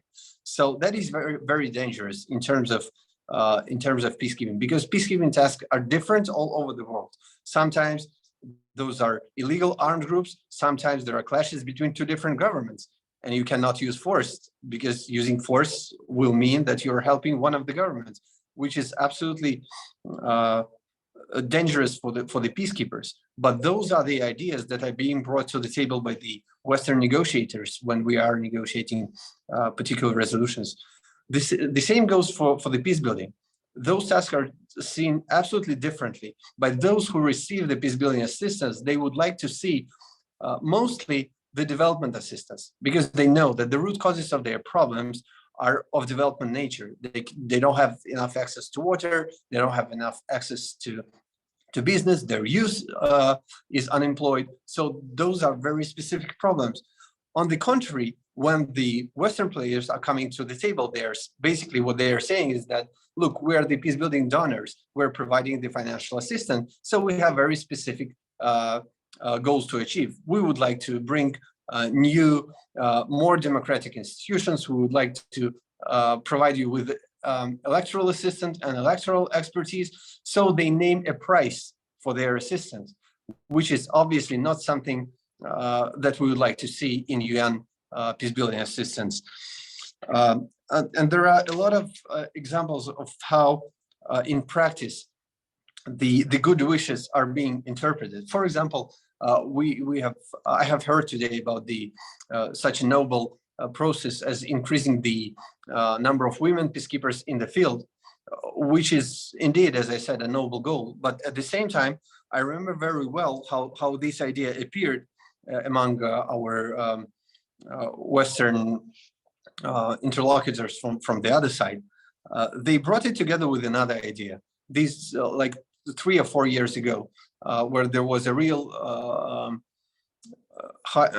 real risk of enlarging the number of cases of sexual exploitation and abuse by the peacekeepers, and we started to discuss this question. So they brought 2 paragraphs at the same time. Paragraph number 1 read, we have to deal with sexual exploitation and abuse by the peacekeepers.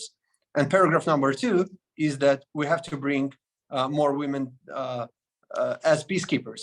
So these 2 paragraphs read together painted a very dark picture of what they tried to achieve.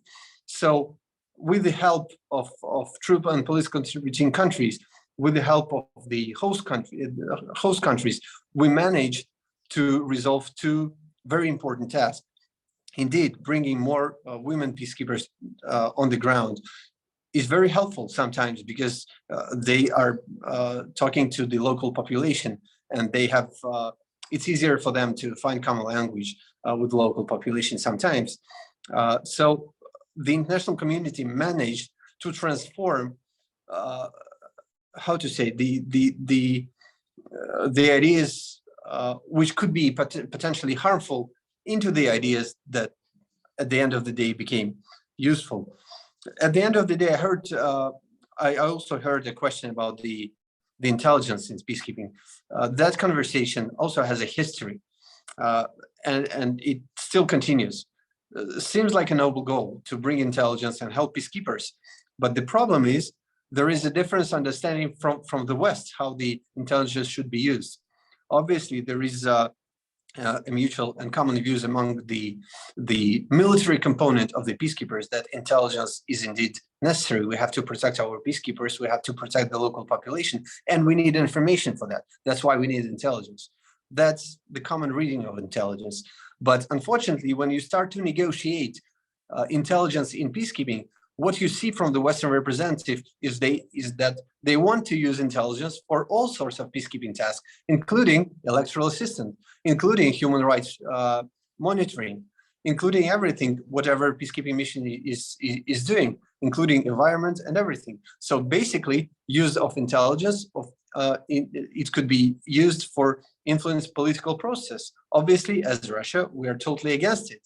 And we managed to persuade a number of countries to join us and stop this narrative, use intelligence for political purposes. And that was a very dangerous moment in negotiating the peacekeeping tasks. And that was happening on a daily routine basis. Those invisible fight among different negotiation, the delegations during the negotiation process, that's what helps us to form the future of peacekeeping.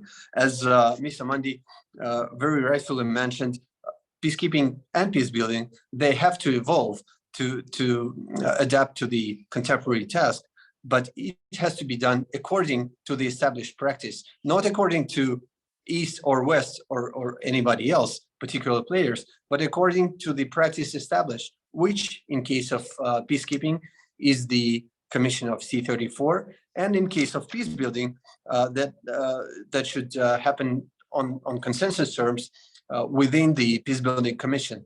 So basically, that's how we in the ministry see the processes behind the scenes in peacekeeping and peace building. Thank you very much. Thank you. Thank you very much for your informative and insightful presentation. Dear colleagues, attendees, do you have questions? You have a great possibility to ask question directly. Yeah, may I please? Yes, please. Yeah, thank you. Very interesting as an experience that you have. But my question is about the using of, peacekeeping forces to take part to the hostilities during, the missions. I'm also coming back also to the history. I know that UN, of course, is not for such an approach because of the principles of peacekeeping missions and so on. But we have also the experience in West African cases, coming back also to the ECOMOG. I read a lot about it today before the events. So we know that's the ECOMOG used force during the Liberian crisis, for example, yeah, and it was successful, for example. So the question now, does the regional approach to the peacekeeping mission in Africa particularly differ from the UN approach? That's the first question. And then does the UN accept such an approach? I mean, by using forces during this kind of intervention, what is the approach of the Security Council particularly to such an approach? Thank you very much. Thank you. If I may respond? Yeah, of course. Yes, thank you. Yes, indeed. The question you have just raised is a very crucial one. And I can tell you there is no immediate decision right now. There is a huge discussion which is going on in the Council for years. It's not only about the robust peacekeeping, because in some cases, as you said, it seems that there are no other alternatives to that. But as I said, those who provide the troops, they are very much concerned about the safety of their peacekeepers because they have not been trained for such a robust action. They are not equipped enough. And there are also concerns, as I said, about the involvement of peacekeepers in being part of conflict. But as you said, each and every conflict situation is different from the other. And there are very specific cases on the African continent that have to be dealt on the exceptional basis. And after several circles of thoughts being given to that particular issue, there was a proposal by the African Union. Why don't we look at the situation when the African peacekeepers are acting under the UN umbrella, do what they have to do on the African continent? Because within the African Union, there are own rules on how to deal with peacekeeping, and these rules are a bit different from what's been approved by the United Nations. So, as I said, there is no particular view from the Council as for right now, because these issues are still being considered. Who is going to pay for that? What the mandate will be? Will the mandate come from the African Union or from the regional organization? How the involvement of the UN will correlate with those different attitudes to peacekeeping. So there is still a lot of questions on how to deal with that. But as you said right now, and as we discussed today, there are different approaches to that. There are several regional efforts in Africa, in Sahel region, being done by other regional players. We have to evaluate the results of those, obviously, but all of those are pieces of experience that the United Nations is looking and studying in order to try and elaborate the formula when the peacekeeping assistance can be adjusted to resolve specific tasks. It's also a question of trust, if I may, especially for our delegation. For example, we stick to the rule that there should be African solution for African problems. At the same time, we know that there are independent African Union efforts in several regional situations on the continent.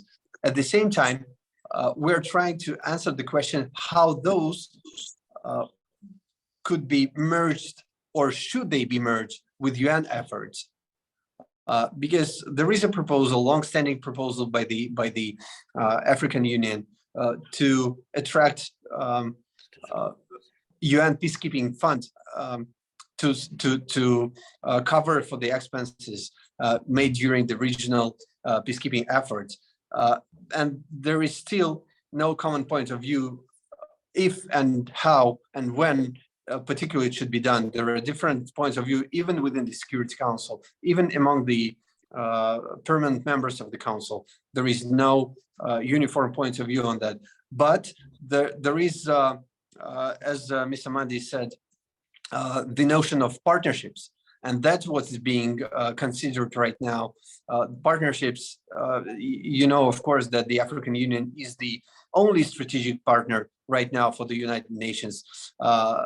And the level of communication, collaboration, and coordination between the United Nations and the African Union is unprecedented compared to any other regional organization. So there are very specific steps that are being taken in the direction of addressing specific tasks on the ground, but there is no universal decision on that. Thank you. Can I ask a question? Yes, please. Yes, please. The floor is yours. Yes.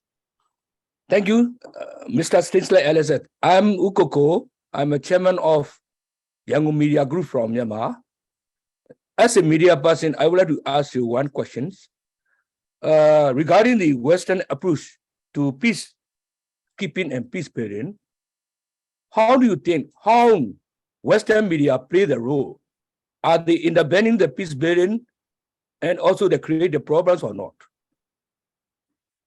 Thank you.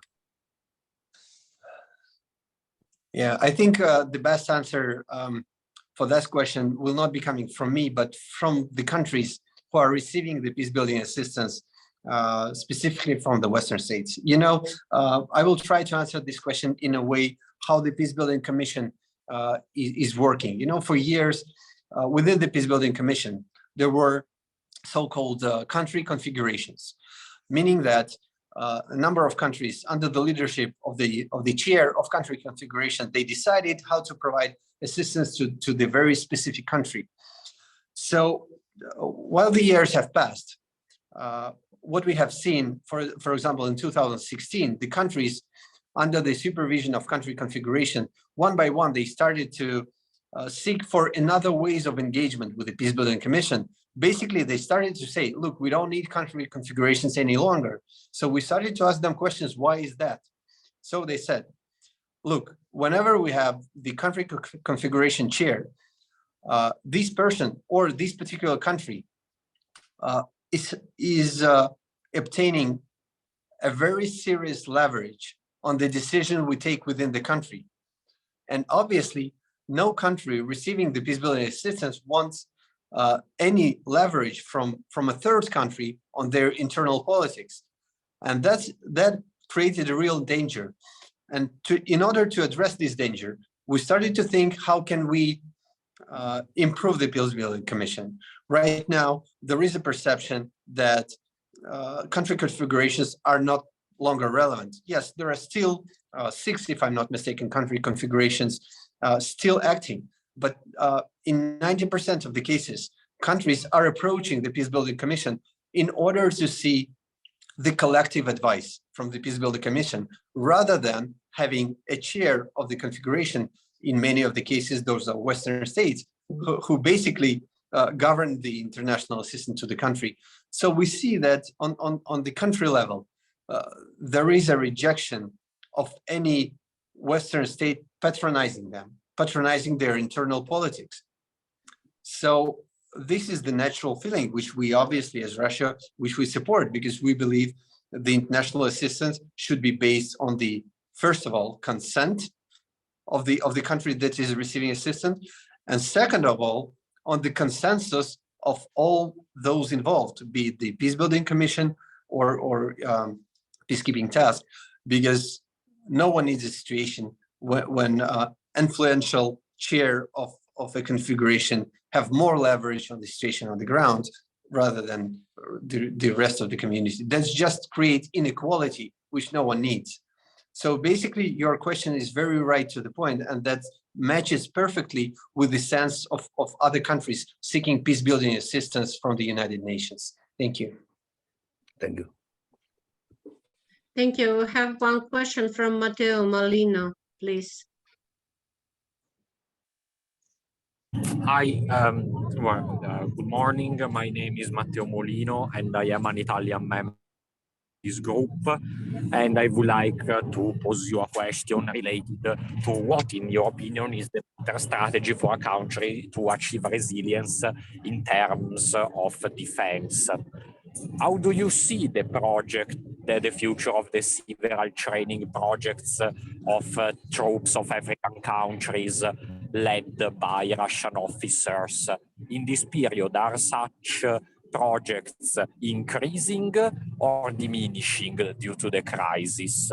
And how do you see the results of these projects of training of local troops led by the Russian Federation?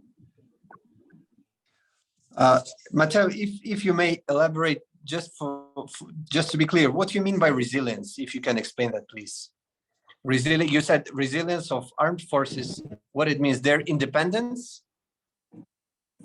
Resilience, the capacity to defend themselves but with their own forces. Do you think that the best strategy is to cooperate between countries, or that the international organization should help a country to defend forces? And if so, do you think that the projects led by Russian Federation to train the armed forces of different countries have really led to important successes, or there is something that should change? Oh, okay. Can you hear me? Because yes. Okay, very good. So I will try to respond. I think the answer here should come from the country that needs assistance. And that is very case by case. There is no universal answer whether external assistance, be it bilateral or international, is useful or not, because what is useful in one country could be useless in another country. I will explain you. Russian Federation is not the only and not the first country trying to render assistance on bilateral basis. And United Nations also tried to render assistance to specific forces of different countries throughout its history. One of the examples of such an assistance is Haiti. The problem there is extremely big. It's multidimensional. But for years, United Nations tried to assist by training Haitian National Police. So yes, the assistance was provided, as you put it. International community tried to build a resilience within the Haitian National Police. But as we see right now, these efforts appear to be useless, just because the problems of the country did not come from the police alone, from police incapacity to deal with the problem. But that is the case of Haiti. On the African continent, again, one situation is very different from the other. So the assistance the international community or international bilateral partners could provide, it will only be effective if it is based on the demand from the country that is in need of assistance.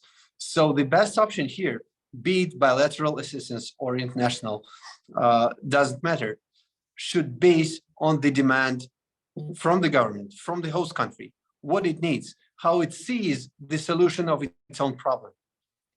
In some of the cases, it's hard to define the national stakeholders, the government and the opposing forces. I understand, I'm not speaking about a specific country, but about the diversity of different cases. So in these cases, the regional mechanisms could be useful in order to provide advice what could be relevant. But till the moment when the national government exists, it knows, because the national government has its mandate from the people of the country. So if the national government, which knows better than anyone else what it needs to resolve particular situation, what it needs to build the resilience of its armed forces, of its police, as soon as they put it clearly what they need, there is a room for international bilateral or multilateral assistance. So that, and only that, can define the effectiveness of the external assistance to the or that country. And that's what always guides our efforts in each and every situation, specifically in Africa. So if there is a particular demand on our assistance coming from bilateral level, we prefer to be guided by the demand from the hosting country. Thank you. Thank you. Thank you so much. And please join me in thanking all the speakers of our first section, and let's move on to our second section with Mr. Degtyaryov Denis Andreevich as a chair.